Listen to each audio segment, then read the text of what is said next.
Olá, boa noite a todos e a todas. Vamos fazer hoje uma aula rapidinho aqui, que não vai ser tão rápida, acaba não dando para ser tão rápido, mas enfim, com a correção da prova de PEB 1 de Barueri, realizada ontem, dia 19. Eu vou tentar ser bem sucinto com a explicação, mas ser objetivo também para explicar direitinho, senão não tem sentido fazer se não for para explicar, né? Vou deixar gravado e vou postar no grupo também, tá bom?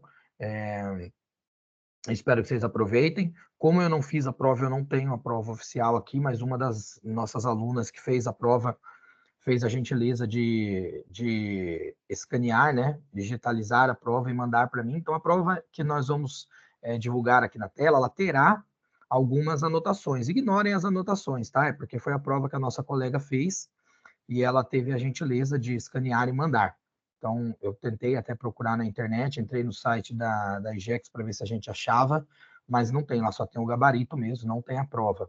Então, para a gente corrigir hoje, eu vou utilizar essa prova da nossa colega, a qual eu já agradeço muito, não vou falar o nome porque ela não me autorizou a falar o nome, né? Mas se ela entrar na aula e quiser falar, eu darei crédito para ela, tá bom? Muito bem, vamos lá. A prova é o seguinte: começa com uma história, né? Começa as questões de língua portuguesa, começa com uma história, praxe de concurso, né? Depois virão algumas perguntas de compreensão e interpretação de texto, e depois algumas questões podem ou não utilizar questões da prova. Vamos ver, tá bom? A curiosa história do burro, do velho e do menino. Essa história é muito legal, eu lembro dessa história da minha infância, assim. A gente lia muito, tinha muito nos livros didáticos da minha época. Eu tô velho, né? Eu falo agora minha época, né? Mas tinha muito essa história, é muito legal essa história, tá? É um conto, né? E, e vai apontar para a problemática de nós ficarmos prestando atenção e dando atenção para as opiniões alheias, ou seja, a gente nunca vai satisfazer a opinião alheia. Sempre haverá uma opinião divergente ao que nós estivermos fazendo, né?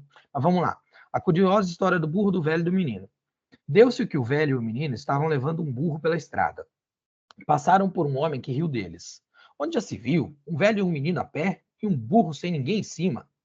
O velho deu razão ao homem e montou no burro. Mas logo adiante passou outro homem que o criticou. Onde já se viu um velho montado num burro e um pobre menino a pé? O velho desceu e mandou que o menino montasse no burro. Mas outro homem, logo a seguir, reclamou: onde já se viu um menino no burro e um velho cansado, a pé?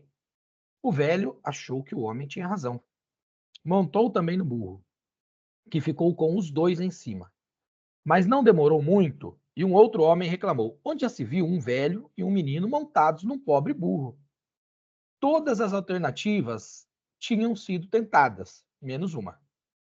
Para agradar o próximo homem que encontrassem, ele decidiu que os dois, o velho e o menino, levassem o burro nas costas. Não deu outra. O próximo homem ficou escandalizado. Onde já se viu isso? O mundo está mesmo perdido. Carlos Heitor Coni, Folha de São Paulo, a curiosa história do burro, do velho e do menino, São Paulo, disponível na Folha. E está aí essa nossa maravilhosa historinha, tá bom? Vamos lá. A primeira pergunta é a seguinte: é correto afirmar que o texto é uma reportagem, um texto jornalístico? B, um conto de tradição oral? B, né? C, uma carta? D, uma narrativa romântica e bucólica? Vamos lá, vamos prestar atenção. Essa aparentemente é uma pergunta fácil, mas não é tão fácil assim, tá? Quem teve dúvida, não se sinta constrangido, constrangida, porque veja só as armadilhas. É claro que a resposta aqui está fácil, é a letra B, tá? É um conto de tradição oral. Maravilha, beleza, não tem dúvida com relação a isso. Porém, você não pega de cara. Quando você olha, você fica com uma dúvida, porque você pega e verifica que, que esse texto foi publicado num jornal. Aí você precisa lembrar das minhas aulas, onde eu disse que um jornal ele pode publicar diversos tipos de gêneros textuais. Ele pode colocar diversos tipos de textos. Num jornal você pode colocar uma receita, você pode colocar uma bula, você pode colocar um texto ficcional. Tudo depende da seção do jornal. Agora, o texto jornalístico, o texto que é característico, caracterizado pelo texto jornalístico, é um texto que é um texto não ficcional. Ele não pode ser um texto ficcional, tá? Da mesma forma, uma reportagem.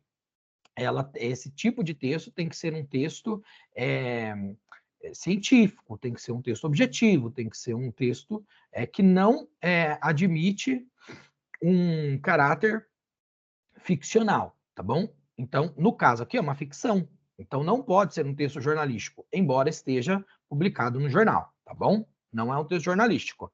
Não é uma carta também, tá? A carta tem toda a estrutura, né? Você tem que colocar ali o local, a data, colocar a saudação inicial, o discorrimento e depois saudação final e assinatura. Não é uma carta, tá? É um texto.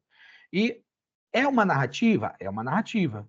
De certa forma, é uma narrativa. Mas não é uma narrativa romântica e nem bucólica. Então, o único cabimento para esse texto, para esse tipo de texto, é que seja um conto de tradição oral. E, de fato, o é, tá? Esse texto é um texto de tradição oral. Muito bem.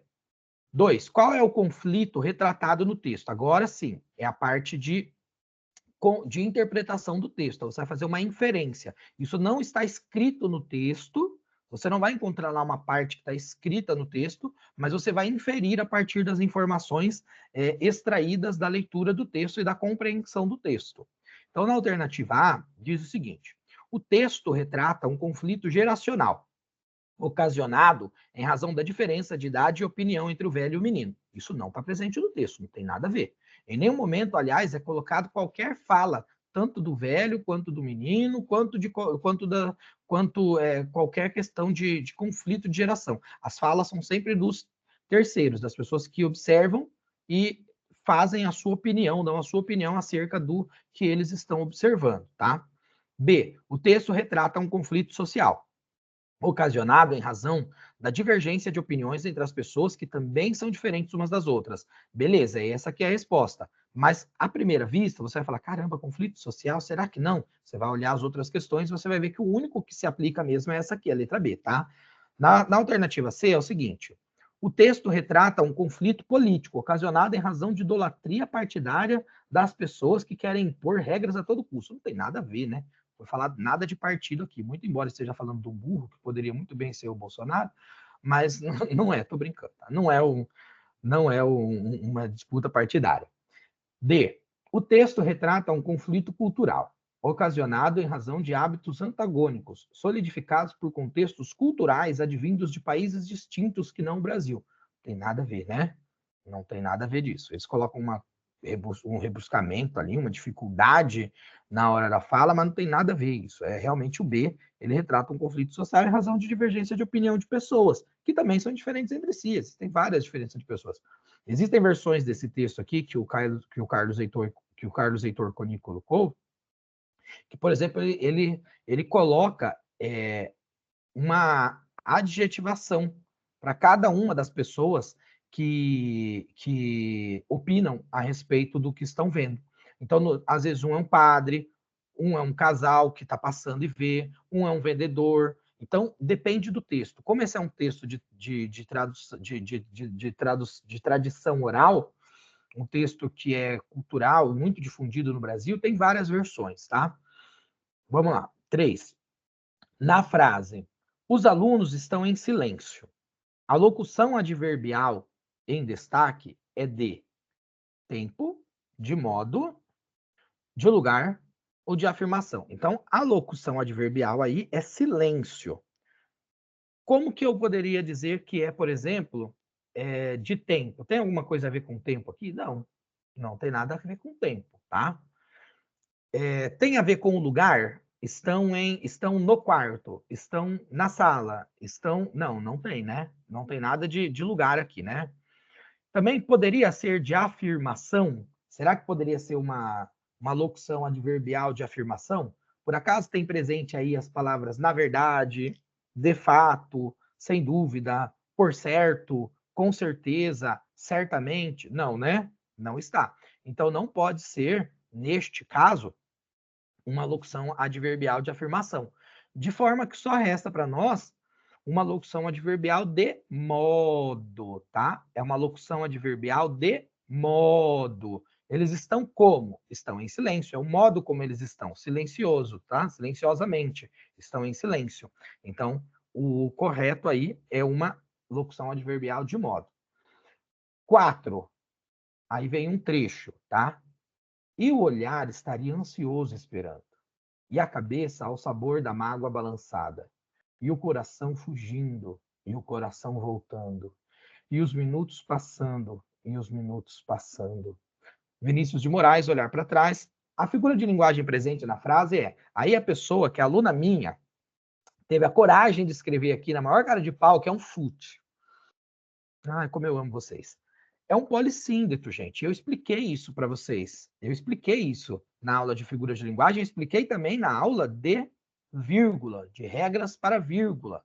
Então, eu coloquei os polissíndetos, tá? O que é essa repetição do e. Isso é um polissíndeto, tá bom? Então, não é nenhuma gradação, nem um anacoluto, nem um quiasmo. É um polissíndeto. E essa foi uma questão que eu achei que para quem viu minhas aulas todas, eu achei que iam acertar facilmente, mas eu vi aqui que a pessoa ainda colocou chute. Mas que bom que acertou, foi um chute bom. É um chute dirigido. O cérebro guardou a informação no inconsciente, pelo menos. Vamos lá, 5. É muito fácil manipular o aplicativo. O adjetivo derivado, que corresponde ao substantivo, então olha só, nós estamos aqui com um substantivo, certo? Fácil, certo? E agora eu vou adjetivar, vou criar um adjetivo a partir desse substantivo. Então, se chama adjetivação derivada. O adjetivo derivado que corresponde a esse substantivo abstrato é o seguinte: facilmente. Não pode ser enfatizar, faceta, falácia. Falácia é uma mentira, né? Uma coisa, uma inverdade. Faceta é um lado, né? Enfatizar é você reafirmar algo, né? Ratificar algo. Não, não é isso. Aqui é uma derivação da palavra fácil. Ficou muito fácil, né? Ficou facilmente respondível essa questão. Então, é facilmente. A alternativa certa é a A, tá bom? Vamos lá. 6. A separação silábica está incorreta em... Gente, não precisaria nem de ver as outras. Se você olhasse direitinho aqui, se lembrasse da regra, que é a seguinte: não existe, não há possibilidade de haver separação silábica na qual uma consoante fique sozinha. Você pode ter separação silábica na qual a vogal fique sozinha. Ok, isso existe, tranquilo, sem problema. Mas, separação silábica em que a consoante fica sozinha, não existe. Já diria o padre Quevedo. Não existe, tá bom? Não existe. Por exemplo, vou dar uma separação silábica em quem tem a vogal sozinha. Por exemplo, na palavra Maomé, já que eu estou falando de padre, eu vou falar do profeta islâmico. Maomé, separação silábica. Ma-o-mé. 3 sílabas. O O está sozinho aqui no meio. Beleza? Agora, dessa maneira aqui, ó, consoante sozinha não existe. Lembre-se da regra. Não existe separação silábica com consoante sozinha, tá? Agora, como que separaria certo essa daqui? Adaptável. Adaptável, tá bom? Essa seria a separação correta. Tal qual aqui, ó, corrupto. Tá vendo? Então, nós já tínhamos aqui, ó, um sinal, um indicador da resposta certa. Beleza? Vamos lá, 7. A oração que está na ordem direta é... Aí você tem aqui essas 4 opções. O que é ordem direta, galera? Lembram-se das aulas de oração que eu fiz? Eu até fiz uma aula separada de oração para vocês. Justamente porque eu disse que quando nós estivermos estudando morfologia e sintaxe, é importante a gente saber o que significa a oração, tá? E a oração eu expliquei para vocês. É Pai Nosso, brincadeira, tô brincando. Não é isso não. A oração ela é composta do sujeito, do verbo, do complemento e do adjunto, tá bom? Sujeito, verbo, complemento e também do adjunto, tá? Então, no caso aqui, a única que corresponde a isso, ó, sujeito, que são as séries coreanas, verbo, tem, e o adjunto feito muito sucesso em todo mundo, e o complemento ali, tem adjunto feito muito sucesso, e o complemento em todo mundo é essa aqui, tá? Essa é a que segue a ordem direta. Você pode ter uma oração que não esteja seguindo a ordem direta? Pode, essas orações todas aqui, ó, são orações e não estão seguindo a ordem direta. Por quê? Porque o sujeito vai estar em outra posição e não no começo, ou então o verbo não estará na posição, na sequência ou adjunto, tá? Inclusive aqui eu tenho um deslocamento aqui, tá vendo? As séries coreanas, vírgula, entre vírgulas, né? Tem feito muito sucesso em todo mundo. Então aqui é um deslocamento, tá vendo? O final veio para o meio aqui. Acontece, tá? É comum, dá para usar. Todas essas orações aqui estão escritas de maneira correta, estão todas corretas, porém, entretanto, né? Portanto, entretanto, a correta que está na ordem certa, da ordem direta, não é a ordem certa. Volta aqui. Na ordem direta de uma oração, é essa daqui. As séries coreanas têm feito muito sucesso em todo o mundo. As séries coreanas têm feito muito sucesso em todo o mundo, tá bom? É a ordem direta. Sujeito, verbo, complemento e adjunto, tá bom? Beleza? Vamos nessa, então. Vamos nessa. Próxima, deixa eu riscar aqui que eu já fiz, senão eu vou me perdendo. Próxima, a 8. Complete a frase abaixo com a correta concordância verbal e nominal. As mães conseguiram A. Entender a rotina da escola. B. Entenderem a rotina da escola. C. Entenderão a rotina da escola. D. Entenderam a rotina da escola. Vamos prestar atenção aqui, ó. Nós estamos falando de concordância com o verbo e com o substantivo, tá? Concordância verbal e nominal. As mães conseguiram, aqui, ó. As mães, as, artigo, mães, substantivo, conseguiram o verbo. As mães conseguiram.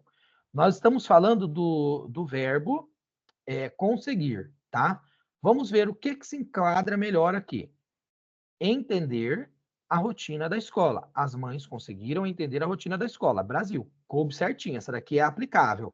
Aparentemente, essa concordância está correta. Vamos ver as outras? As mães conseguiram entenderem? Não, essa concordância está errada, tá bom? As mães não conseguiram entenderem. Como que eu posso dizer conseguiram e entenderem? Não dá, né? Não tem concordância aqui. Não dá.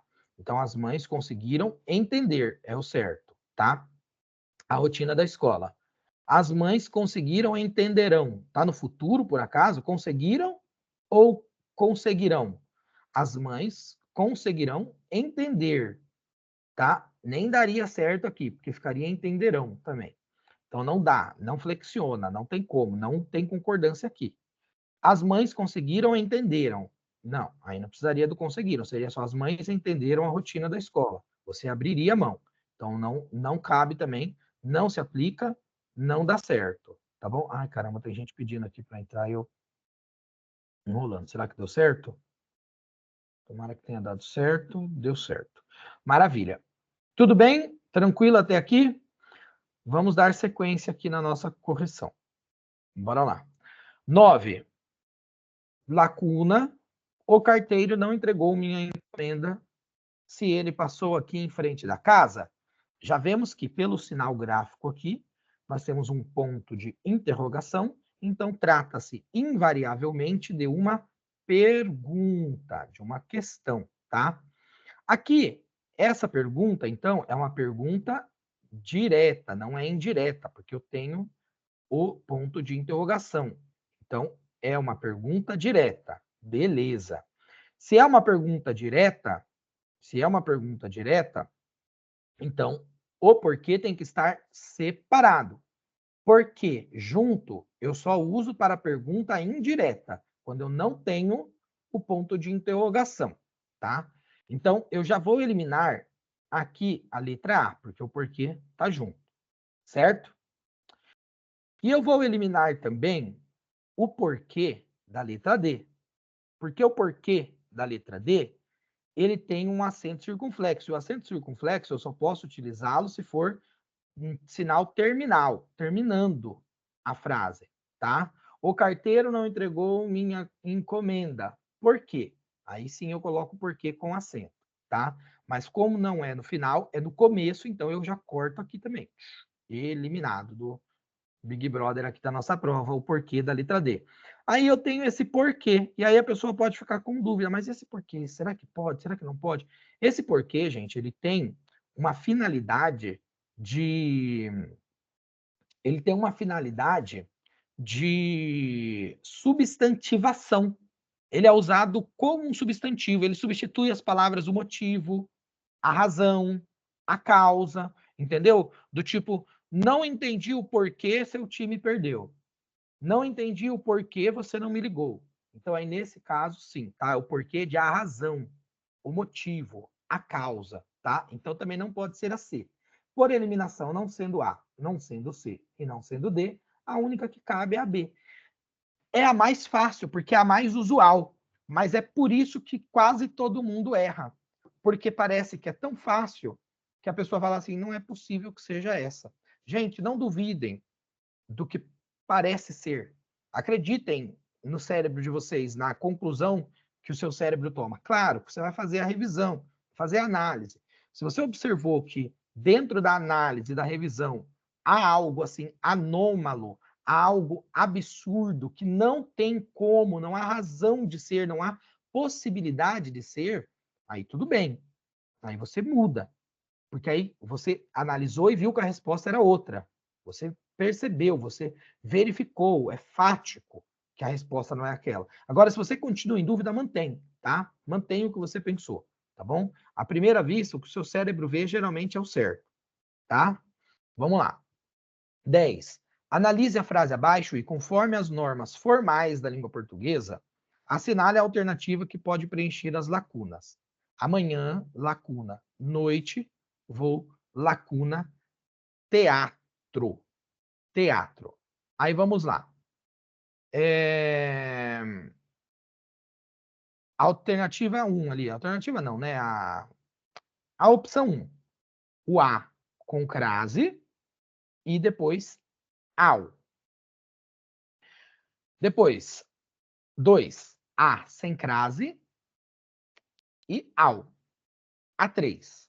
A sem crase e no. Certinho. Qual é a resposta certa aí? Nós já sabemos, é a alternativa A. Somente a 1 está correta, tá? Porque só dá para ser 1 mesmo, não dá para ser 2. Então aí já elimina já as outras, tá? Somente 1 e 2, somente 2, 3, 1, 2, 3 estão corretos, não tem como, tá? Só pode ser 1. Então já por eliminação você já saberia que é 1, mas eu vou explicar o porquê. Vejam lá. Amanhã, à noite, à noite.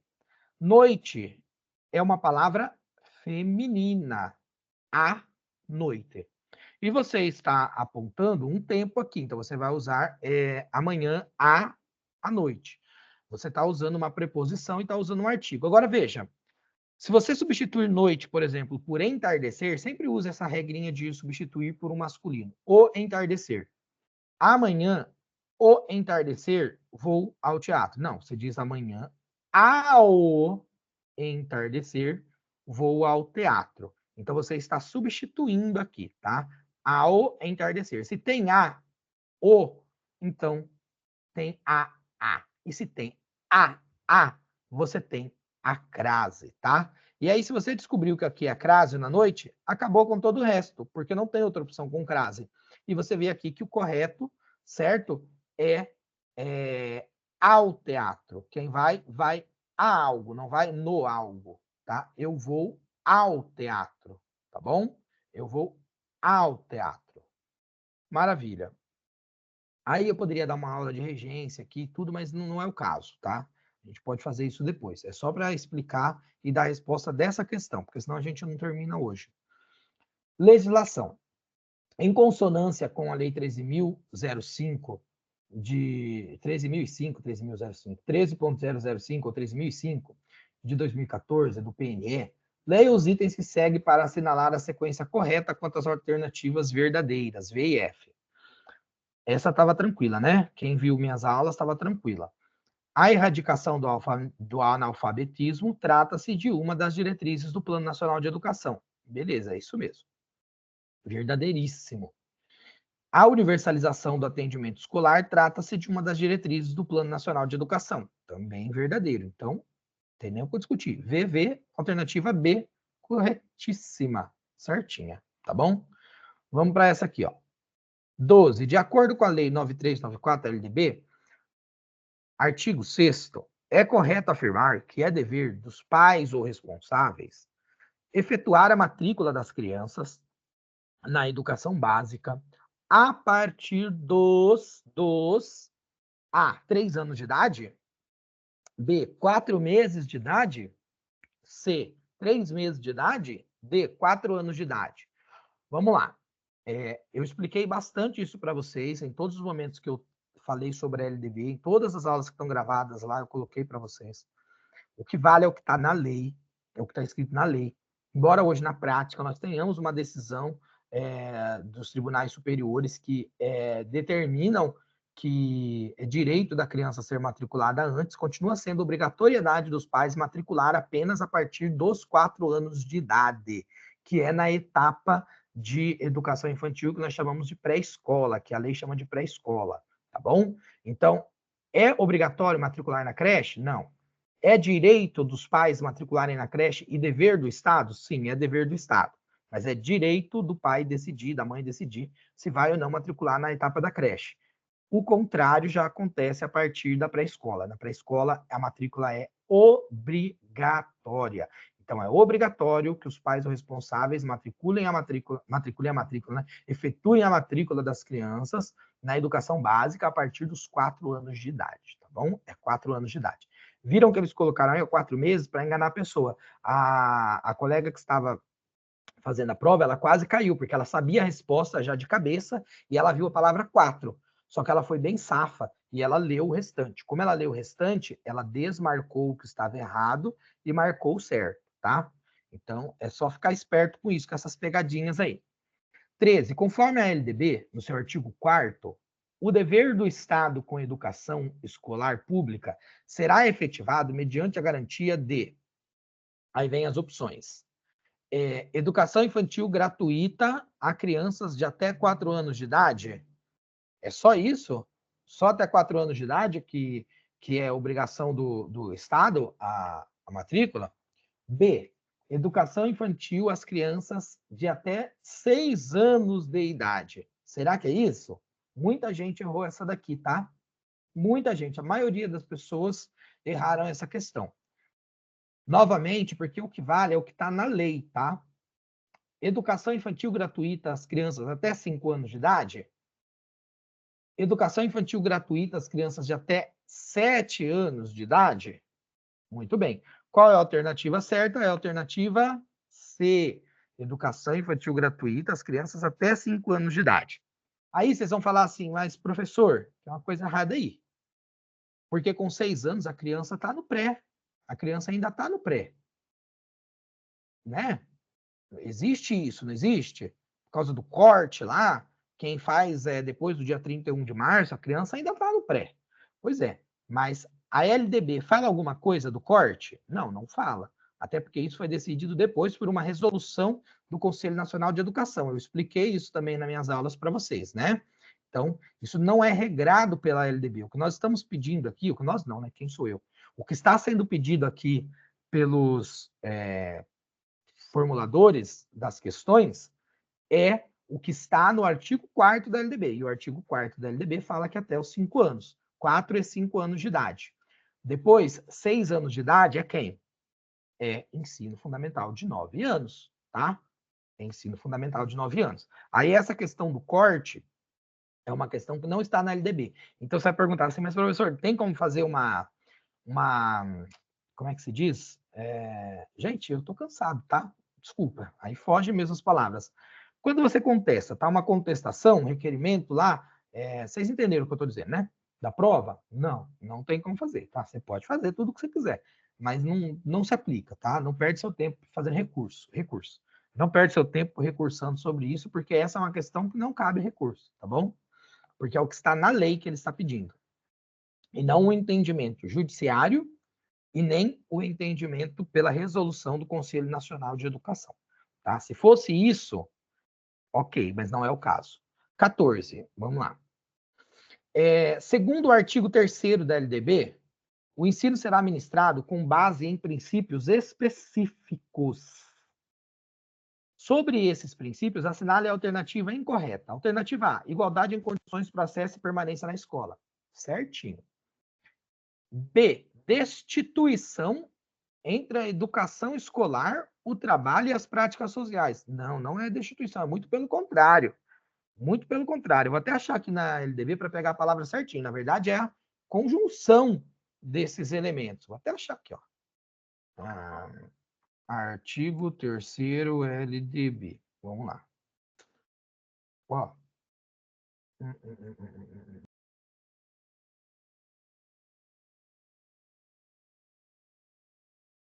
Vinculação, tá? Vinculação entre educação escolar, trabalho e práticas sociais. Vou até compartilhar essa parte aqui com vocês. Aqui, ó.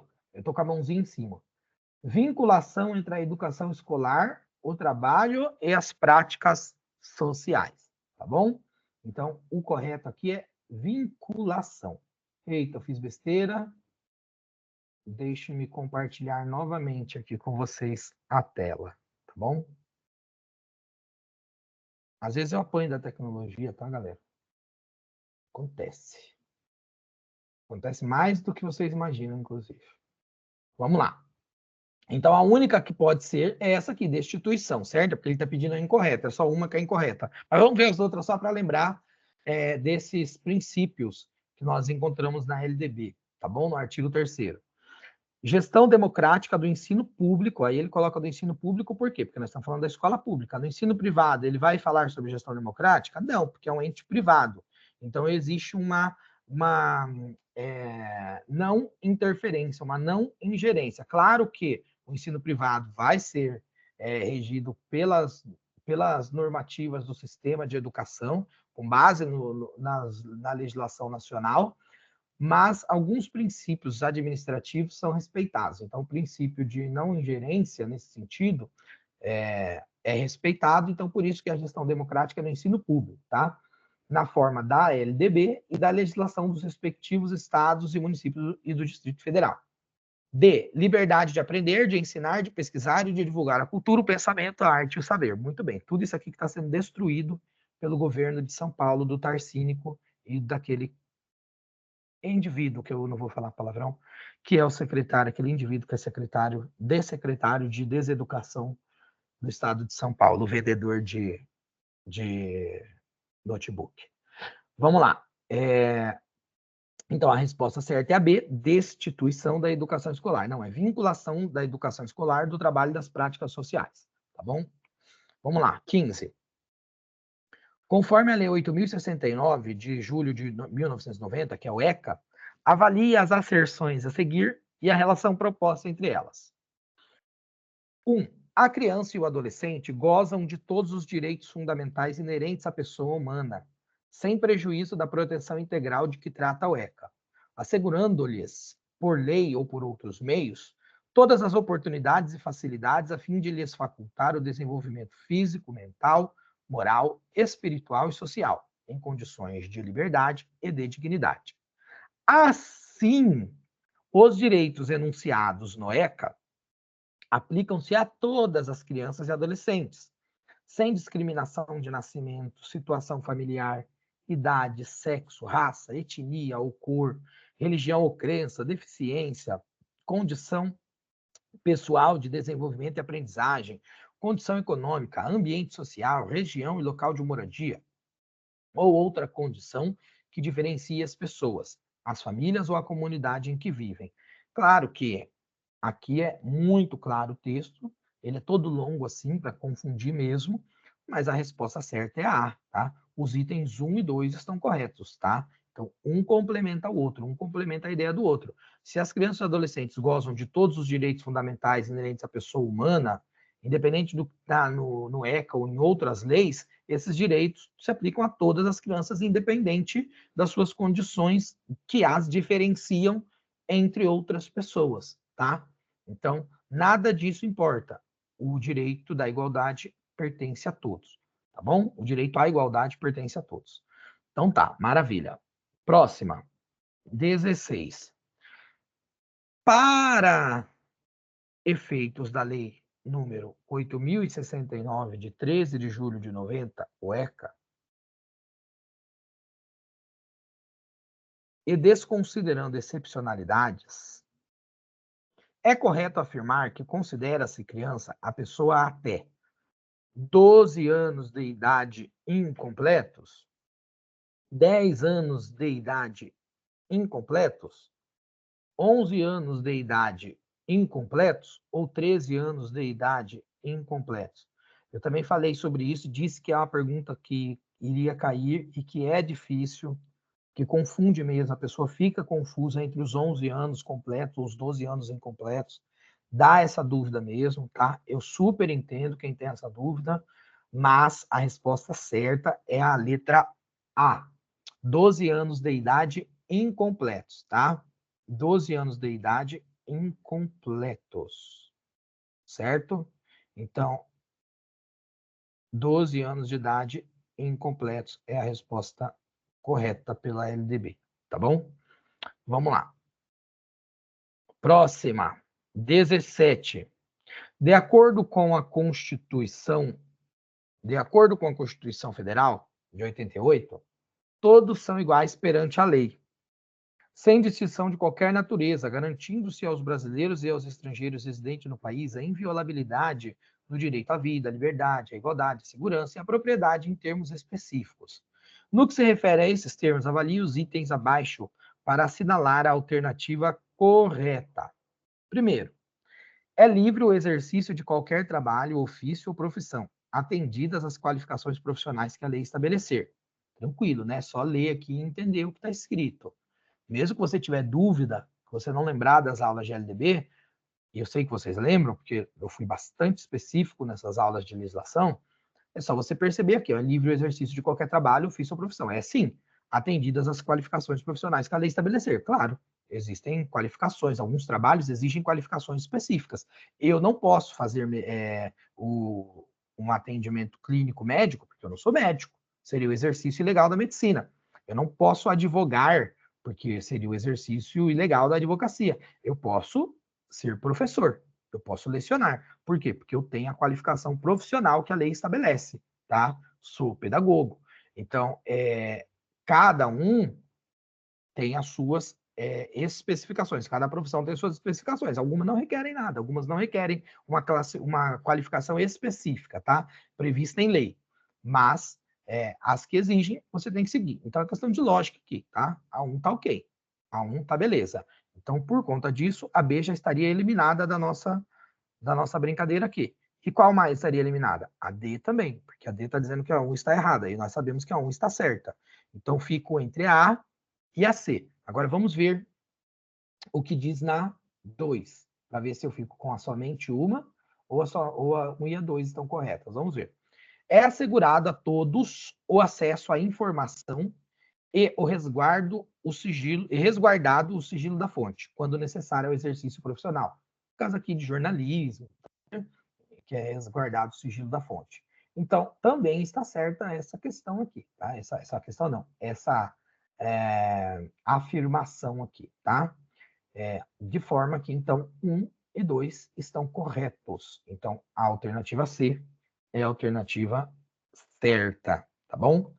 18.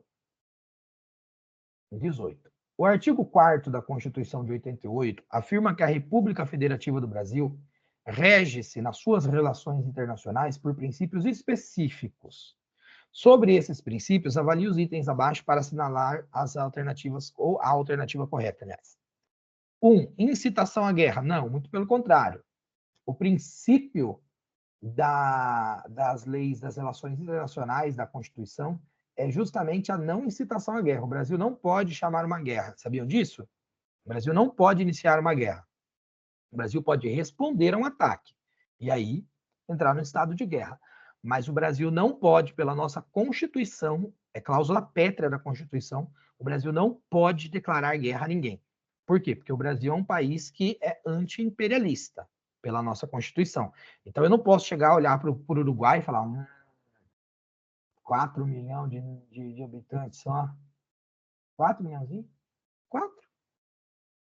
Vou tomar essa parada aí. Pau neles. Não pode, tá? Não tem como. O Brasil não pode.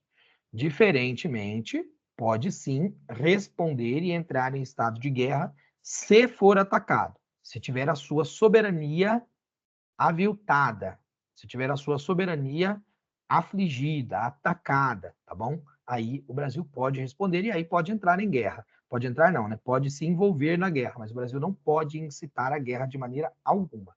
Então a 1 tá errada já, tá? 2, não concessão de asilo político. Também tem nada a ver. O Brasil concede asilo político, sim. Aliás, o Brasil concede asilo político à torta e à direita. Então, a 1 e a 2 estão erradas, tá bom? A alternativa certa é a alternativa D. 1 e 2 erradas, a alternativa certa D. Muito bem, deixa eu marcar aqui. 19 agora. Conforme a Constituição de 88, é correto afirmar que o legislativo, o executivo e o judiciário são A. Poderes do povo, independentes e harmônicos entre si. B. Poderes partidários, independentes e harmônicos entre si. C. Poderes dos vereadores, independentes e harmônicos entre si. D. Poderes da União, independentes e harmônicos entre si. Bom, gente, essa daqui é uma questão bem tranquila, mas que geraria uma dúvida nas pessoas em relação a A e em relação a B, tá? Porque vai falar, mas é um poder do povo. É o poder do povo, mas não é um poder exercido diretamente pelo povo, né? É um poder exercido pelo Estado Nacional. É um poder, não, são poderes exercidos pelo Estado Nacional. Tanto o poder legislativo, quanto o executivo, quanto o judiciário, são poderes que são exercidos pela União, pelo Estado Nacional. Portanto, a letra D é a letra correta. São poderes da União, independentes e harmônicos entre si. Então, eles são independentes. O legislativo é independente do executivo, que por sua vez é independente do judiciário, mas eles são harmônicos, eles têm que trabalhar em harmonia, numa correlação, num sistema chamado de freios e contrapesos. Geralmente, o que vai prevalecer é a Constituição, que é resguardada, o que vai, geralmente não. Em síntese, o que vai prevalecer é a Constituição, e o guardião da Constituição, pela própria Constituição, é o Poder Judiciário, tá? Que, em última instância, dá a decisão final em caso de divergência entre as partes, entre o Executivo e o Legislativo, por exemplo. Tá bom? Então, a resposta certa é poderes da União independentes e harmônicos entre si. Poderes dos vereadores? Claro que não, né? Embora tenha alguns vereadores cabeça de bagre que acham que tem poder divino, e que acham que são vereadores federais ou até internacionais, vivem aí falando de Ucrânia, de Israel, de não sei o que, uma gente tosca, mas não tem nada a ver, tá? E não são poderes partidários, tá? Não são poderes que pertencem a partidos. Vamos lá. 20.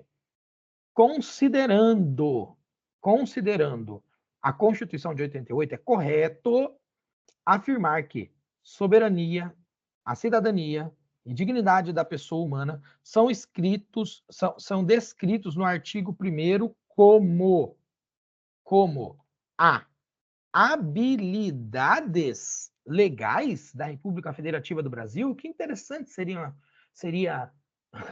as habilidades de um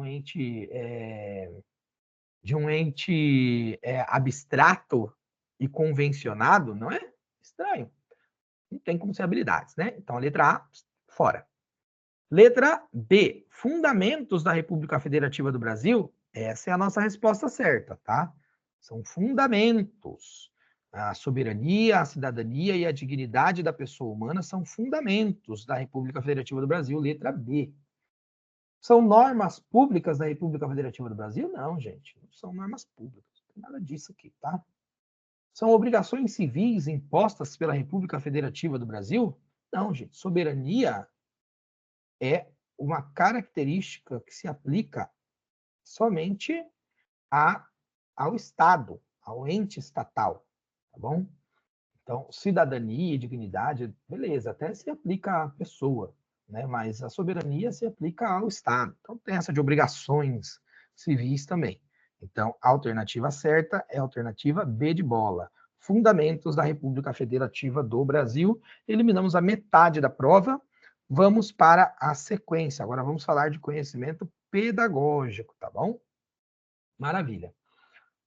No que concerne a didática, de maneira sintética, ou seja, ele está pedindo um resumo. Gente, a minha última aula de sábado, será que foi de sábado? Ou foi de quinta? Acho que foi de sábado. Eu falei muito, muito sobre didática. Expliquei o que é didática, inclusive expliquei de maneira sintética o que era didática. Parecia que eu estava adivinhando essa pergunta. Não só essa, como outros também.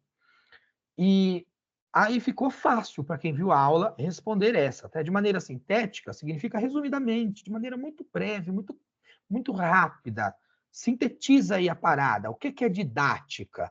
E aí ele pergunta, a alternativa que melhor define é a ciência responsável pelo estudo do desenvolvimento psicológico das crianças e dos adolescentes. Não, não é, né, gente? Isso não é. Isso aqui é a psicogênese, certo? É outra coisa. As teorias da aprendizagem, não é didática. B, parte essencial da pedagogia que investiga formas e condições de ensinar. Simples assim. O que é didática? É a parte da pedagogia que ensina como ensinar. Basicamente é isso. Como que eu ensino? Qual é a melhor maneira de ensinar? Essa é a didática.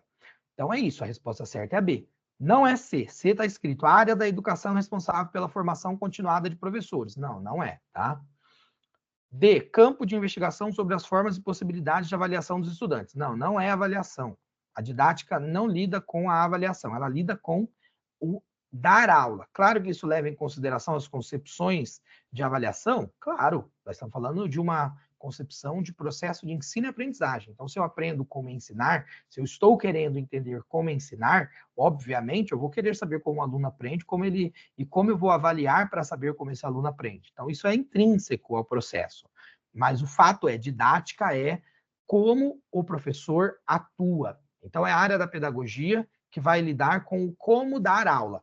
Quem já não ouviu aquela conversa, mas a didática daquele professor é tão ruim, a didática daquela professora é tão ruim, ele até tem conhecimento, mas a didática é ruim. Então, é o como ensinar, tá vendo? Só buscar na cabecinha aí que vocês acham essa resposta. Então, a alternativa certa ali era a alternativa... Ixi, nem lembro qual que é.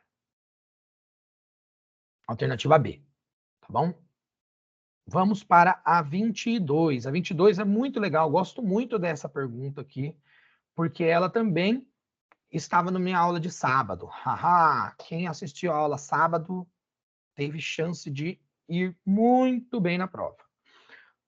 O autor e estudioso Paulo Freire criticava muito uma forma de ensinar, a qual ele descrevia como: o professor se coloca no lugar de detentor único do conhecimento, senhor da razão e ditador da ordem em sala de aula, transferindo ao aluno toda a informação que acredita que este necessite.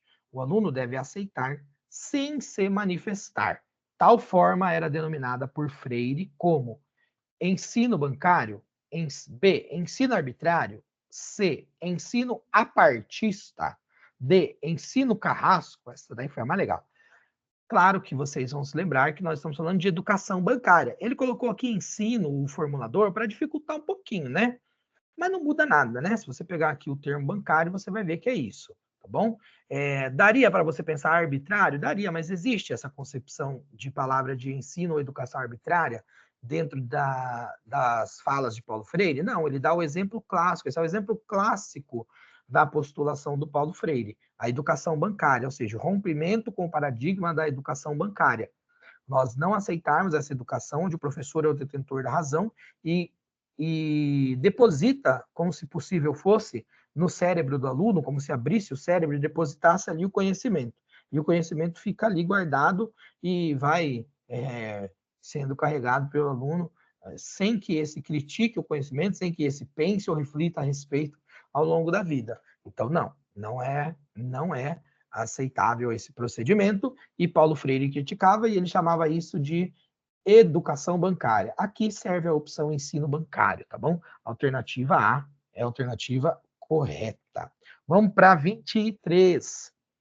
Essa também eu falei, tá? No sábado, eu acho. Assinale a alternativa. Foi no sábado. No sábado ou na quinta, essa. Assinale a alternativa que melhor descreve do que se trata um projeto político-pedagógico, o PPP. Então, vamos lá. Também essa daqui estava bem explícita, tá? O PPP trata-se de um arquivo burocrático. Arquivo, é um arquivo, gente. Burocrático que deve ser preenchido exclusivamente pelo diretor da escola e que deve conter toda a descrição orçamentária da escola. É isso o PPP? Não, né? Não é. B. O PPP é uma documentação de fim pedagógico para auxiliar e guiar o trabalho do professor no decorrer do período letivo. Se assemelha a uma grade curricular. É isso, gente? Não, isso aí é planejamento, é currículo, não é PPP, tá? C. O PPP precisa ser feito especificamente pelo corpo docente de uma escola, pois se trata de um dossiê pedagógico que registra o desenvolvimento da aprendizagem dos estudantes. De maneira nenhuma, PPP não tem nada a ver com um dossiê pedagógico que registra o desenvolvimento de estudantes. Não é isso. Resta somente a alternativa D. Vamos ver o que ela diz.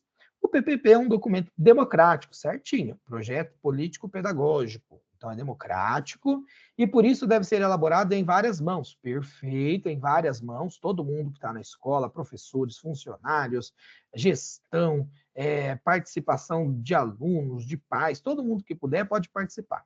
Não somente pelo diretor ou pelos professores.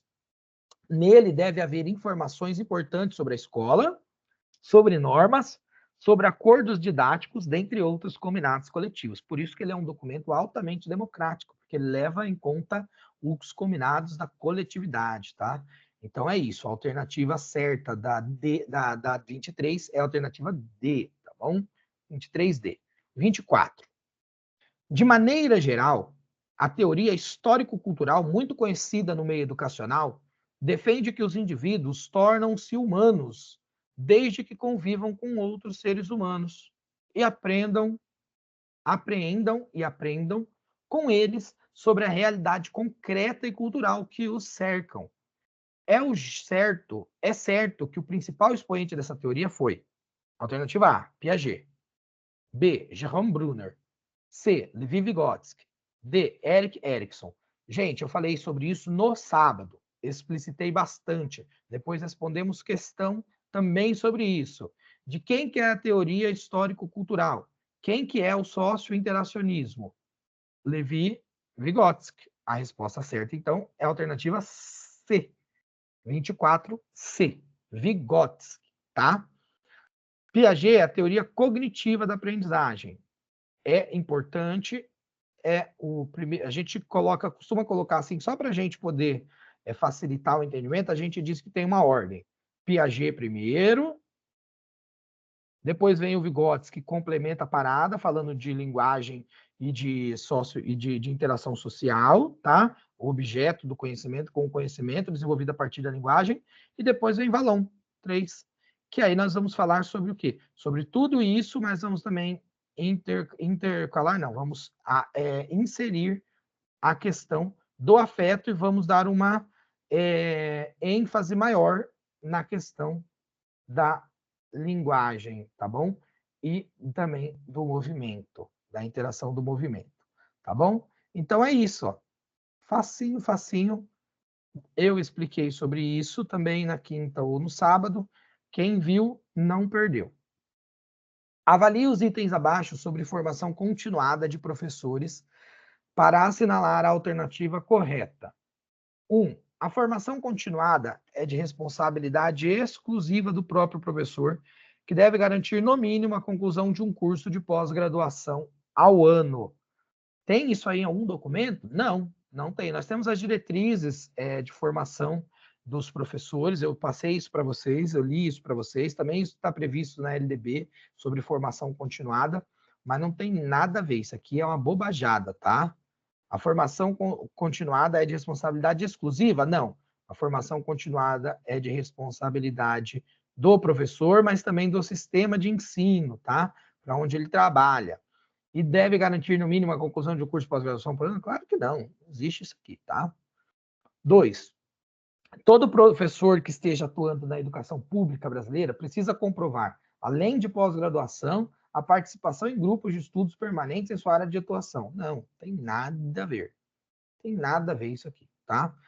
O professor que atua na educação pública brasileira precisa comprovar a formação inicial. É isso. Isso aqui tudo é uma bobajada.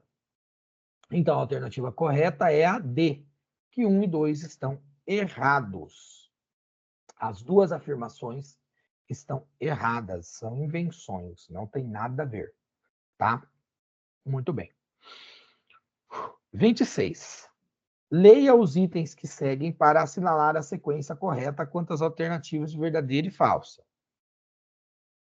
Vamos lá. Os autores mais contemporâneos da educação asseveram que os autores mais contemporâneos da educação asseveram e concordam que, em sala de aula, a relação entre professor e aluno deve ser respeitosa de ambas as partes. Ressaltando, porém, até aqui tá ok, né? Tranquilo. Porém, olha aqui, ó. Ressaltando, porém, que esse respeito só pode ocorrer desde que cada aluno saiba e reconheça seu lugar enquanto aprendiz. Eita paulada! Ignorância. E que o professor é uma figura que determina ordens, condutas e comportamentos. Não, né, gente? Falso. Não tem nada a ver, não tem nada de contemporâneo isso aqui. Isso aqui é totalmente uma visão tradicionalista, antiquada da educação, lá dos primórdios da educação, onde você tem o professor como figura central e o aluno como aprendiz. Tá bom? E a ordem e o comando e tudo ali, a coisa toda, é o professor quem determina. Próxima. Em uma sala de aula não é possível, então aqui é F, tá? Em uma sala de aula não é possível falar em relação entre aluno e professor. Mesmo porque cada um tem um papel bem definido e que não pode ser entrelaçado.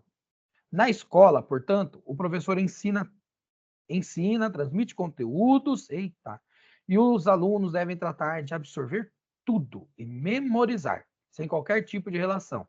Duas agressões, né, aqui aos princípios mais elementares, contemporâneos da educação, né? Tem nada a ver.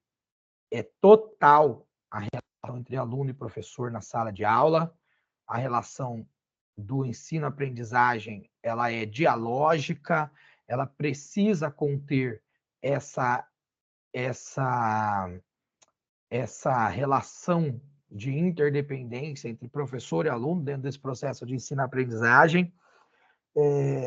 O professor, ele não transmite conteúdos, ele ensina, sim, mas ele não transmite conteúdos e os alunos não devem absorver tudo. Os alunos constroem o seu conhecimento. Tudo errado isso aqui, né? Então, a alternativa certa é FF e isso está contemplado pela letra A, tá bom? Vamos lá, próxima. 27. Avalie os itens abaixo. Deixa eu ver se parece que foi esperando. Não, não tem. Avalie os itens abaixo sobre as competências do professor e assinale a alternativa correta. Cabe ao professor planejar suas aulas com antecedência e preparar, providenciar, solicitar materiais didáticos pedagógicos necessários ao bom andamento da aula. Maravilha, sem dúvidas isso, né? 2. Cabe ao professor, então aqui está certo. Cabe ao professor zelar pela aprendizagem dos estudantes, verificando constantemente possíveis dúvidas e dificuldades para serem sanadas. Perfeita, perfeita. Avaliação mediadora aqui. Cabe ao professor prestar atendimento psicológico ao aluno e à família dele, caso seja solicitado. Errado. O professor não é psicólogo. Então, isso seria exercício ilegal da psicologia.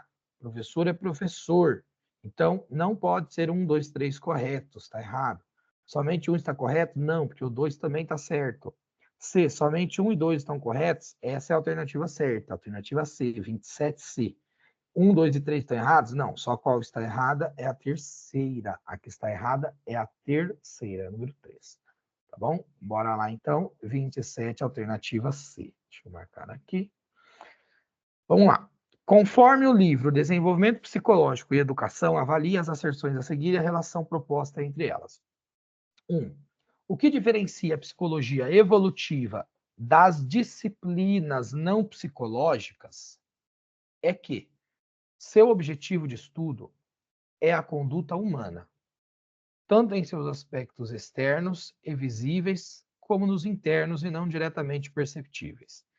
E em relação às disciplinas psicológicas, o que diferencia é seu interesse pela conduta humana do ponto de vista de suas mudanças e transformações ao longo do tempo. Assim, pode-se dizer que a psicologia evolutiva é a disciplina que se dedica aos estudos das mudanças psicológicas que, em uma certa relação com a idade, ocorrem nas pessoas ao longo do seu desenvolvimento, isso é, desde sua concepção até sua morte. As mudanças estudadas pela psicologia evolutiva estão muito mais próximas do normativo, mesmo quando existem sujeitos ou processos que escapam dessa norma, do que do idiosincrásico, predisposição particular do organismo que faz com que um indivíduo reaja de maneira pessoal, ou seja, diferente, né, à influência dos agentes exteriores. Tá certinho a alternativa A. As duas asserções estão certas e uma sim complementa a outra. Você vê que aqui em cima ele está explicando, ó, a diferença, tá bom? Ele está falando sobre psicologia evolutiva, está falando sobre disciplinas não psicológicas, e aí ele fala sobre qual é o objeto do estudo, e depois ele complementa, dizendo aqui, ó, o que ela faz, o que ela verifica, qual é o princípio que norteia essa concepção, e aí as duas estão corretas. A alternativa A é a correta. 1 e 2 estão certas. A 1 e a 2 estão certas. Vamos lá. 29, deixa eu tirar 28 aqui. 29. Em conformidade com o livro A Prática Educativa, Como Ensinar, avalie os itens abaixo para assinalar a alternativa correta. 1. O processo de avaliação não é tarefa fácil para o professor e também não deve ser para o aluno. Este último precisa sentir o peso dos estudos ao ser avaliado e, para isso, as avaliações devem ser bastante complexas, superando até mesmo os conteúdos aprendidos em sala. Gente, em algum momento nós vimos alguma concepção nesse sentido? Precisaria ler o livro para saber que essa alternativa 1 aqui está errada? Nem precisaria, né? Vai totalmente contra todos os princípios e fundamentos da pedagogia atual. Vamos lá. 2. A avaliação não precisa se limitar à valoração dos resultados obtidos pelos alunos, pois o processo seguido por eles, o progresso pessoal, o processo coletivo de ensino-aprendizagem, etc., podem aparecer como elementos ou dimensões da avaliação. Perfeito. Totalmente certinho isso aqui. Falamos bastante sobre avaliação e eu expliquei exatamente isso, tá? Então, não é só a prova, não é só uma ferramenta que avalia, é o processo, tá? É o progresso do aluno, e é o progresso pessoal, porque a avaliação, ele é um elemento, uma relação dual entre professor e aluno. Não importa que você tenha um montão de aluno na sala, você pode fazer uma avaliação coletiva, verificar como o grupo está e tudo mais, mas a avaliação ela é dual, ela é entre professor e aluno, já diria a Jussara Hoffmann. Então, você precisa avaliar o aluno. A avaliação é do professor para o aluno. E o processo coletivo de ensino-aprendizagem também é levado em consideração. Podem aparecer como elementos ou dimensões da avaliação. Beleza? Portanto, o 1 está errado. Tem alguma opção de 1 está errado? Não, só o 1 e o 2, mas o 2 está certo. Então, como eu sei que o 1 está errado, então não pode ser 1 e 2 corretos, a alternativa certa é a B. A alternativa B é a correta. Tá bom? 30. Em consonância com o livro Psicologias, uma introdução ao estudo da psicologia, leia as duas descrições abaixo que tratam de divisões do período de desenvolvimento humano definidas por Piaget. Falamos muito sobre os períodos do desenvolvimento cognitivo humano do Piaget, né? Depois, assinale a alternativa que apresenta a correta relação entre as descrições apresentadas abaixo e o nome do período a que se refere. 1. Compreende o recém-nascido e o lactante, de 0 a 2 anos. Nele, a criança conquista, através da percepção e dos movimentos, todo o universo que a cerca. No recém-nascido, a vida mental reduz-se ao exercício dos aparelhos reflexos do fundo hereditário com uma sucção, beleza? Tá certinho. Aí nós lembramos que isso aqui é o período sensório-motor, tá? É o primeiro período, a primeira fase dos períodos cognitivos pelo estudo da teoria de aprendizagem de Jean Piaget. Então, é o período sensório-motor. Maravilha? 2. Compreende a infância propriamente dita, dos 7 aos 11 ou 12 anos. Nele, o desenvolvimento mental, caracterizado no período anterior pelo egocentrismo intelectual e social, é superado neste período pelo início da construção lógica, isso é, a capacidade da criança de estabelecer relações que permitam a coordenação de pontos de vista diferentes. Também é o pensamento abstrato que começa a estar desenvolvido. A criança começa já a conseguir compreender a partir do pensamento abstrato. Aí nós chamamos isso de operatório concreto. Aqui ele colocou operações concretas, tá? Período operatório concreto. Então, é o período sensório-motor e o período operatório concreto, ou das operações concretas, dá na mesma. Essa é a resposta correta, tá bom? Era só lembrar qual era o sensório-motor. Se você lembrasse do sensório-motor, você eliminava, porque aqui, ó, nenhum começa com o sensório-motor. Tá vendo? Então, se você lembrasse do sensório-motor, você resolvia. Você eliminava as outras, tá bom? Então, alternativa D, alternativa correta. Vamos lá. 31. Em consonância com o documento Saberes e Práticas da Inclusão no Ensino Fundamental, a educação especial tem sido atualmente definida no Brasil segundo uma perspectiva mais ampla, que ultrapassa a concepção de atendimentos especializados, tal como vinha sendo a sua marca nos últimos tempos. Ou seja, a educação especial não é mais aquela coisa separada, sectarizada. Agora ela tem uma visão de atendimento mais amplo. O atendimento especializado existe, mas ele é mais amplo, tá? Desta forma, avalie os itens abaixo para assinalar a alternativa correta. 1. A educação especial trata-se de uma modalidade de educação escolar voltada para a formação do indivíduo com vistas ao exercício da cidadania. Vamos lá.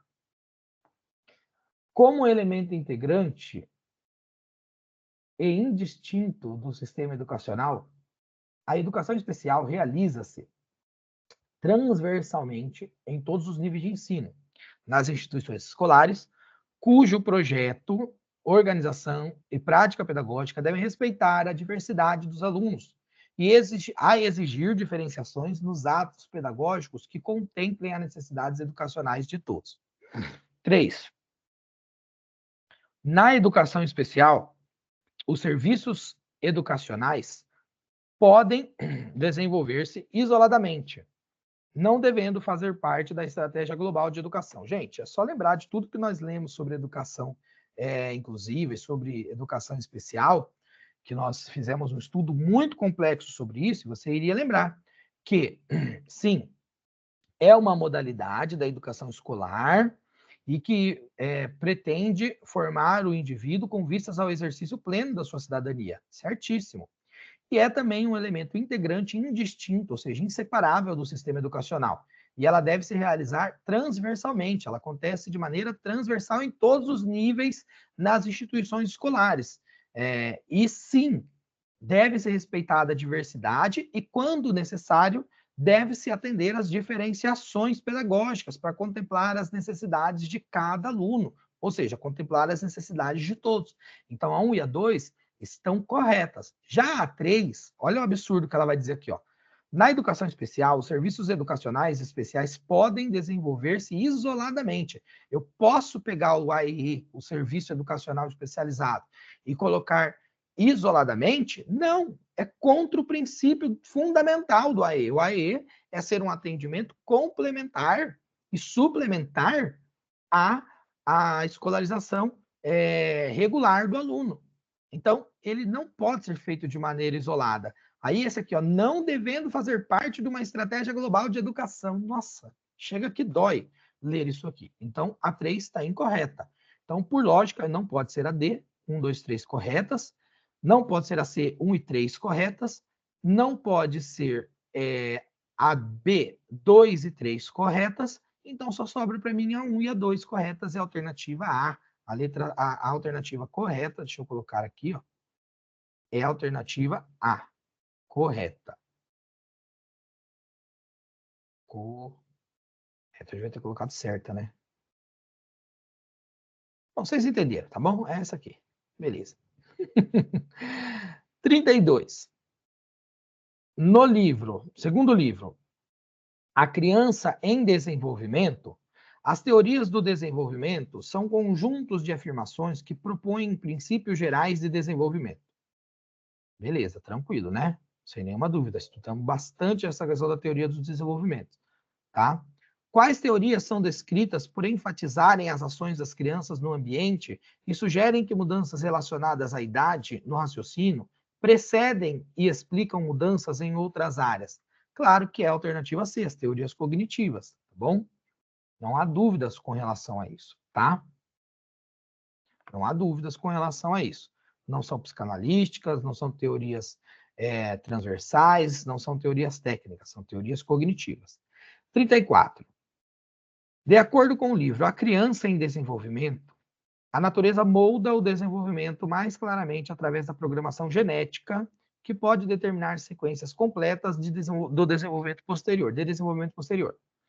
Dito isto, leia os itens que seguem sobre maturação para assinalar a sequência correta quanto às alternativas verdadeiras. Essa foi um pouco mais complexa, tá? Então vamos lá. Mas se você lembrasse das teorias de aprendizagem, você iria matar também, tá bom? Então vamos lá. Qualquer padrão maturacional é marcado por 3 qualidades. Ele é universal, aparecendo em todas as crianças, por meio de fronteiras culturais. Então, tá certo isso aqui, tá? Realmente, ele é universal. Esse padrão de maturação é universal, ou seja, em todos os indivíduos ele está incutido. Em todos os indivíduos, esse padrão está incutido, está envolvido, tá bom? É sequencial, envolvendo algum padrão de habilidade ou característica em expansão. Sim, ele é sequencial. Uma habilidade vai abrindo espaço para outra. É sequencial. É relativamente impermeável à influência ambiental. Aqui daria uma dúvida, tá? Porque você coloca assim que é impermeável à influência ambiental. Nenhum indivíduo é impermeável à influência ambiental. Mas, o que nós estamos falando é do quê? Vejam aqui em cima, ó. Padrão maturacional genético, programação genética. Aí, nesse caso, nós estamos falando de características primárias. Então, nesse caso, sim, é impermeável à influência ambiental, tá? Porque lá durante a formação da criança, a formação do feto, do indivíduo, esse tipo de influência não vai acontecer, tá? E a criança vai nascer com esses padrões aqui, ó. Então, é praticamente impermeável à influência ambiental. V. V. Aqui é V, então. Beleza, verdadeiro. Vamos para a próxima. O conceito de maturação e a ideia de tendências inatas buscam explicar padrões e sequências do desenvolvimento que são os mesmos para todas as crianças. Então, aqui o que acontece? Esse conceito de maturação e as ideias de que as pessoas nascem com certas tendências, elas buscam explicar padrões e sequências do desenvolvimento que são os mesmos para todas as crianças. É isso mesmo. Por exemplo, como é que a criança sabe que tem que respirar quando nasce? Como é que a criança sabe que tem que sugar para poder se alimentar? Então, são todos padrões que têm a ver com uma questão de nascimento, e é igual para praticamente todas as crianças, né? Salvo alguma diferenciação específica, é muito igual. Então, não tem diferença, tá? Então, vê e vê até aqui, tá? Vamos dar uma olhada nas alternativas que tem. Ó, só pode, então, por enquanto, ser a A ou a D, tá? A ou D. Próximo aqui. O desenvolvimentista Arnold Gesell usou o termo maturação para descrever padrões de mudança sequencial geneticamente programados. E esse termo ainda é usado hoje uniformemente. Tá certinho também. é ok. Essa assertiva aqui, então é VVV. Se é VVV, então é a alternativa a correta, tá bom? Alternativa A. As outras não, tá bom? Muito bem. Vamos lá. Próxima. Vamos para 34. Já já a gente chega ao final, gente. Só segurem mais um pouquinho aí. Eu vi que já deu 9 horas, mas para quem chegou até aqui, a gente chega mais um pouquinho, tá bom? De acordo com a BNCC, a transição da educação infantil para o ensino fundamental requer muita atenção e dispõe de mudanças marcantes. Assim, avalie os itens abaixo acerca desse período para assinalar a alternativa correta. Então, olha só, gente. Quando nós estamos falando aqui de transição da educação infantil para o ensino fundamental, nós estamos falando justamente dessa mudança da etapa da educação infantil para o ensino fundamental. E, claramente, essa alteração requererá uma série de adequações para que ela possa acontecer de maneira adequada. Não pode ser uma coisa muito disruptiva, não pode ser uma coisa muito radical, porque isso pode impactar na aprendizagem das crianças. E não é só ali, para o primeiro ano, é para o resto da vida. Então, vamos ler aqui. Ó. Durante a transição da educação infantil para o ensino fundamental, torna-se necessário estabelecer estratégias de acolhimento e adaptações apenas para as crianças, de modo que a nova etapa se construa com base no que a criança sabe e é capaz de fazer, em uma perspectiva de continuidade do seu percurso educativo. Estaria tudo certo nessa daqui, estaria tudo certo, não fosse o apenas aqui. Não é só para a criança, é para tudo. As adaptações têm que ser na escola, tem que ser no currículo e também para as crianças, entendeu? E também entre os professores. Então, tudo tem que ser adaptado. Essa adaptação não é apenas para as crianças. Então, esse aqui, por conta disso, colocou em erro essa assertiva número 1.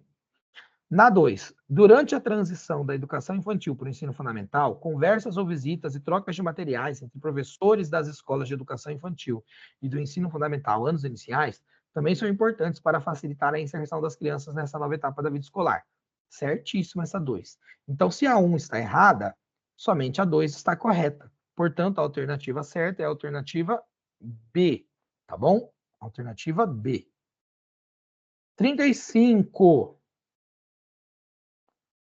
De acordo com o referencial Ensino Fundamental de 9 anos, Orientações para a Inclusão da Criança de 6 anos de idade, assinale a alternativa que apresenta a correta relação entre as definições apresentadas abaixo e o termo que se refere.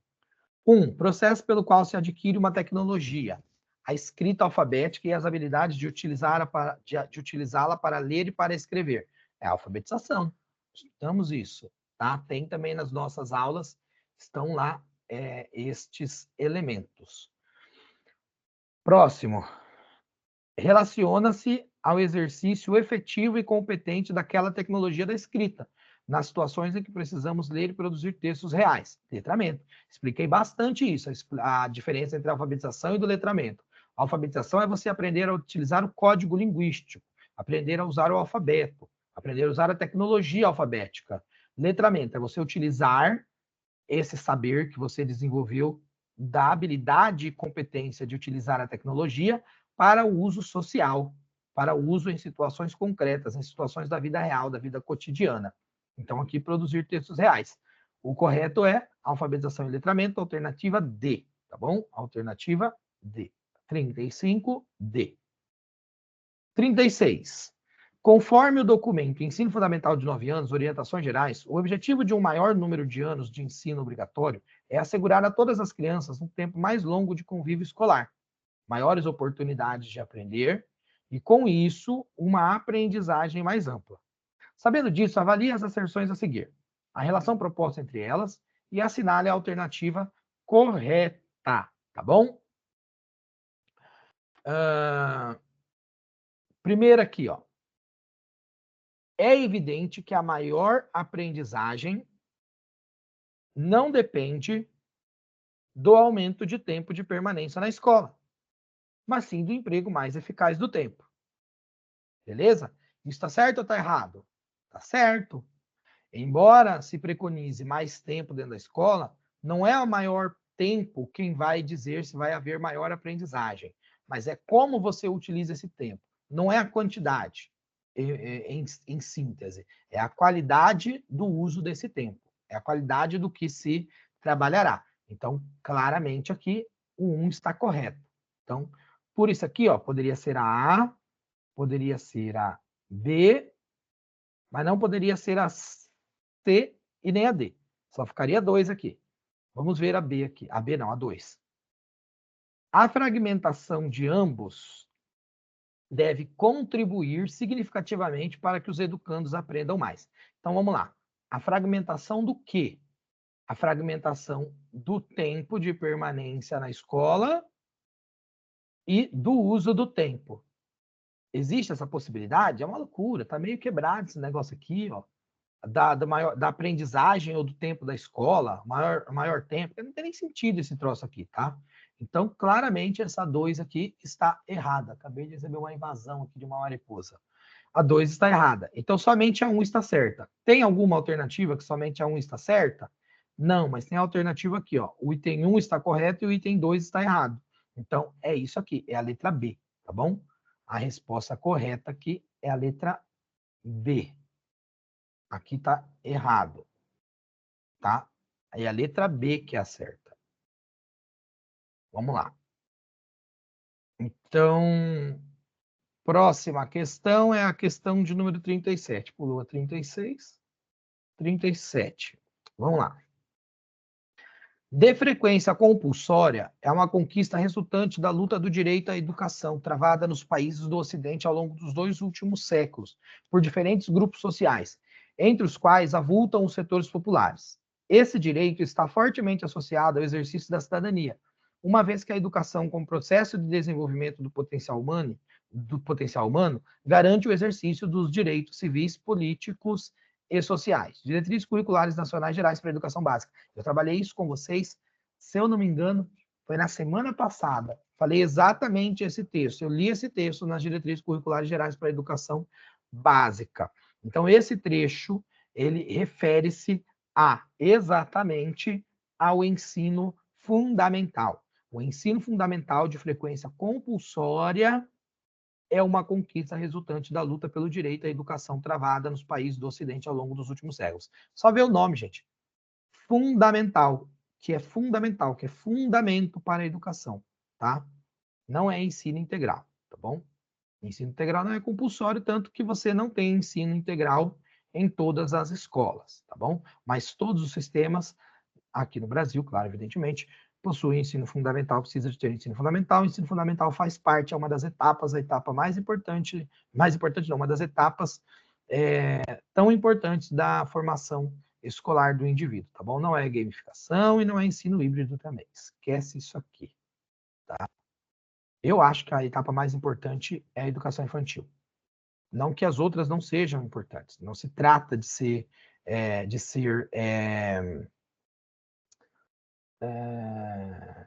binário. Um é bom e o outro não é. Não, tudo é importante. A formação escolar é importante em qualquer etapa. Todas são importantes e deveriam todas ser assim, uma realidade, imprescindíveis, nenhuma diferenciação, enfim, tudo isso aí. Mas eu acho que a mais importante, sim, é a educação infantil. A educação infantil prepara para todo o resto, para toda a parada. A educação infantil e os 2 primeiros anos do ensino fundamental são fundamentais. Deveria ter uma política voltada para isso muito clara. Não poderia haver nenhuma possibilidade de uma criança sair do ensino da educação infantil e ir para o ensino fundamental sem que ele tivesse ali uma quantidade máxima de alunos por sala, de 20 alunos, máxima, não é mínima, é máxima, e que tivessem 2 professores ali. No mínimo, um professor e um auxiliar com formação pedagógica. Mas eu prefiro que sejam 2 professores. Mas e o ego? Professor que aprenda a trabalhar e seja profissional. Ego é uma ova. Vamos trabalhar com profissionalismo. Trabalhar de maneira coordenada e coletiva. Isso é fundamento do trabalho do professor, do trabalho pedagógico. Então, não tem essa de ego. Quer ter ego? Vai desfilar passarelas internacionais, vai ser vedete da Globo, sei lá o quê. O professor é profissional. Então não tem essa história de ego. Isso não é argumento, tá? Então o que eu vejo é assim, na educação infantil, na parte da pré-escola, já fica relaxado, porque só tem um professor e geralmente são salas numerosas. São Paulo mesmo, que vive cantando regra por aí, são 35 alunos, muitas vezes, nas salas de pré-escola do município de São Paulo. Pô, como que isso é possível? Isso é uma vergonha. Isso é uma vergonha. Isso é uma destruição das bases da escolarização da criança em preparação para o ensino fundamental. Aí chega lá, pega um professor só, muitas vezes sem uma formação adequada. Então, você tem que ter 2 professores com uma formação continuada adequada. Esse professor tem que receber uma complementação, um tipo de bonificação por trabalhar com o ensino fundamental nos 2 primeiros anos. Tem que ser tudo diferenciado mesmo, um monte de mordomia. Ah, mas professor vai ter mordomia? Vai ter essa mordomia e vai ser cobrado por isso, para que essas crianças terminem o ciclo do primeiro e do segundo ano alfabetizadas e letradas, com letramento avançado, lendo e escrevendo textos que tenham compreensão e que tenham efetiva compreensão social, tá? Então, aplicação social. Então, não poderia ser diferente. É uma estupidez se gastar tanto na educação sem investir nisso, porque todo o restante vira só gasto, vira só dinheiro sendo jogado fora. Educação infantil precisa ter uma quantidade menor também, de 20 alunos no máximo, na educação infantil, na pré-escola, 2 professores ou professor auxiliar, e no ensino fundamental, no primeiro e no segundo ano, tem que ser 2 professores por turma, tá bom? 2 profissionais trabalhando com isso. Não existe outra possibilidade de ter sucesso. Sem isso, é dinheiro jogado fora. É rasgar dinheiro. Ah, ensino fundamental de 9 anos. Dinheiro jogado fora. Não serve de nada. Era melhor não ter. Ou se trabalha sério, ou não tem qualidade séria. Não tem resultado sério. Tá bom? Vamos lá, 38. Com base no livro Interação Escola-Família, Subsídios para Práticas Escolares, assinale a alternativa que apresenta a correta relação entre as definições apresentadas abaixo e o termo a que se referem.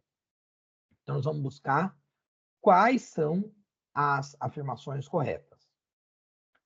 Parte do sistema público de ensino que é responsável primário pela educação escolar. Quem é? Nós vamos ver aqui, vamos relacionar.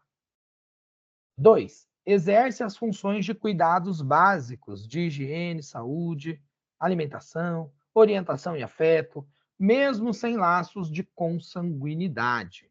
Tá bom? Quem que são esses? No 1. Quem é parte do sistema público de ensino que é responsável primário pela educação escolar? A escola.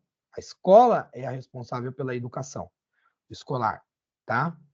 Então, olha aqui, ó, só sobra para mim a C e a D. Vamos ver a segunda. Exerce a função de cuidados básicos de higiene, saúde, alimentação. Tudo isso aqui a escola faz também, né? Aí vem orientação e afeto, mesmo sem laço de consanguinidade. Aí, nesse caso, é a família, tá?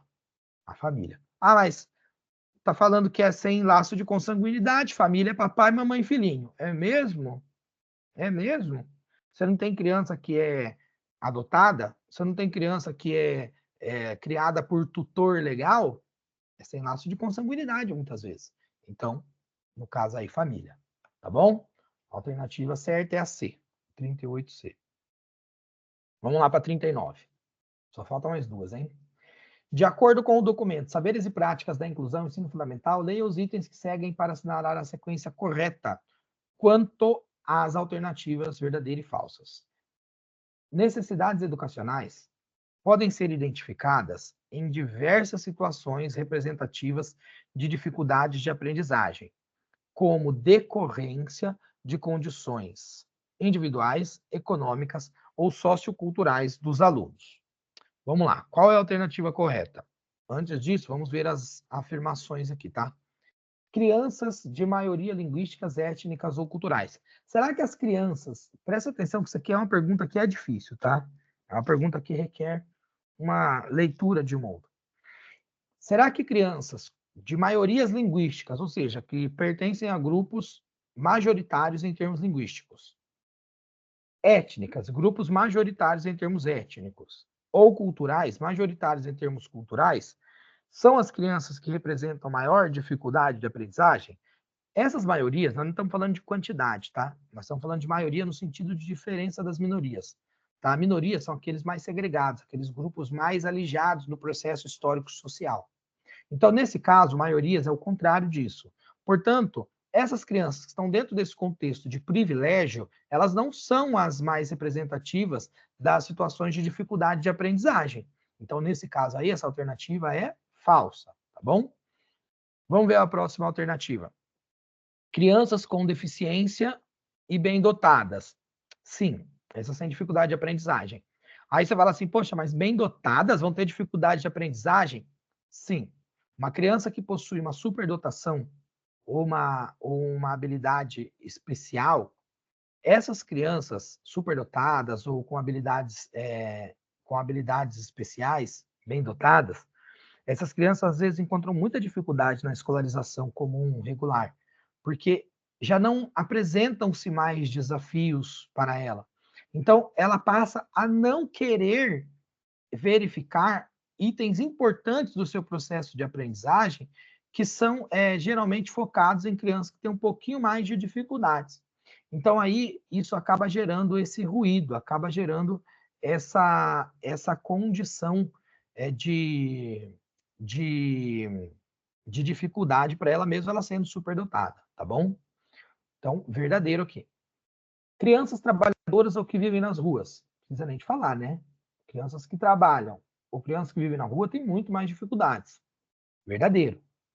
Crianças de grupos desfavorecidos ou marginalizados, ao contrário dessa primeira aqui. Então, é verdadeiro. Se essa é falsa, essa daqui só pode ser verdadeiro. Então, a alternativa certa é aquela que contém falso, verdadeiro, verdadeiro e verdadeiro. Qual é essa alternativa? É a alternativa B, tá bom? Falso, verdadeiro, verdadeiro, verdadeiro. Deixa eu anotar aqui certinho. 40. Na BNCC, o ensino fundamental está organizado em 5 áreas do conhecimento que favorecem a comunicação entre os conhecimentos e os saberes dos diferentes componentes curriculares. Sabendo disso, assinale a alternativa que não corresponde a uma das áreas do conhecimento do ensino fundamental. Alternativa A, linguagens. Alternativa B, ciências humanas. Alternativa C, ensino religioso. Alternativa D, ciências exatas. Vamos lá. A alternativa correta aí é justamente a alternativa do ciências exatas, alternativa D. D. Não existe ciências exatas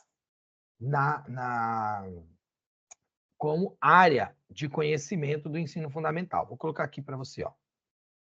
Áreas do conhecimento BNCC, ensino fundamental. Muito bem. Ensino fundamental. Maravilha. Vamos ver aqui quais são as áreas, ó. Eu vou compartilhar para vocês. Espera aí.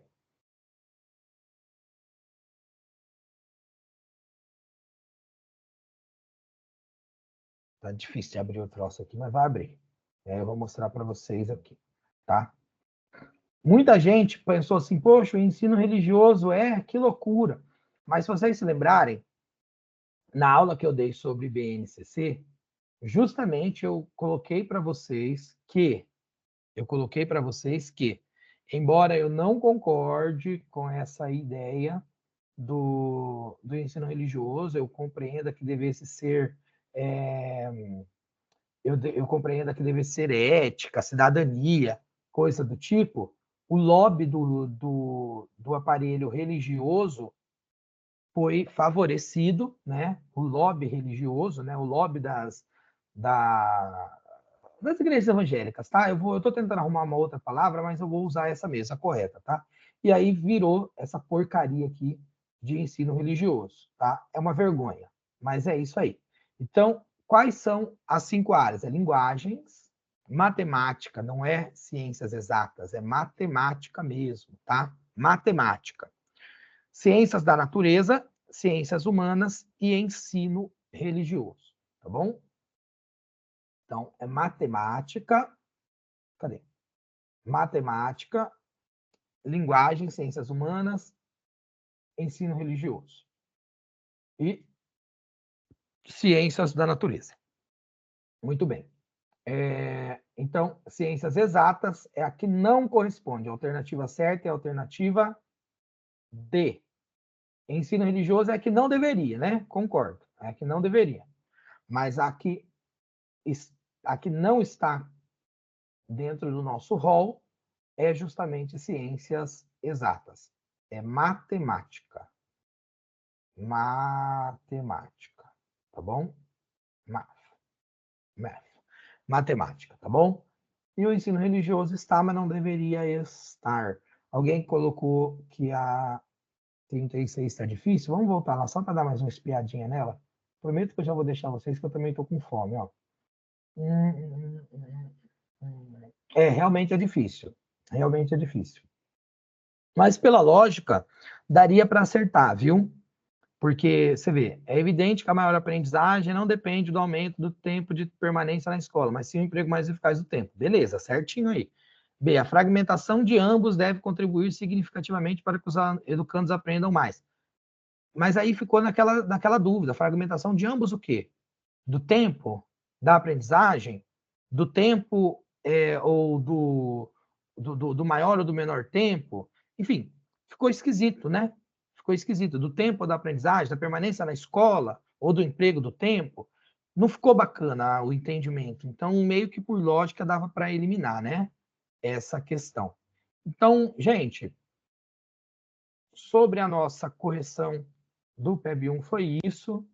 Eu espero que eu tenha sido rápido aqui para não levar muito tempo de vocês, tenha sido compreendido, tenha sido compreensível, tenha conseguido auxiliar na compreensão de vocês, não porque isso vai fazer diferença na prova que já está feita, mas porque nós acreditamos no processo de ensino-aprendizagem e quando nós erramos, nós estamos também nos oportunizando a oportunidade de aprendermos novas possibilidades e isso aí é bem legal. Acho que a gente sai daqui ainda melhor. Hoje acabou sendo uma mini aula também nessa correção. E é isso, gente. Quero agradecer muito a presença de vocês, deixar um beijo no coração, mandar um coração para vocês, ó. E nós nos encontramos amanhã, tá bom? Na próxima aula, tá certo? Beijo no coração. Acompanhem os vídeos aí pelo canal, não esqueçam de curtir, de compartilhar. Quando acabar o nosso curso, eu vou colocar todas as aulas do nosso curso livres para vocês aproveitarem no YouTube, poderem compartilhar, tá bom?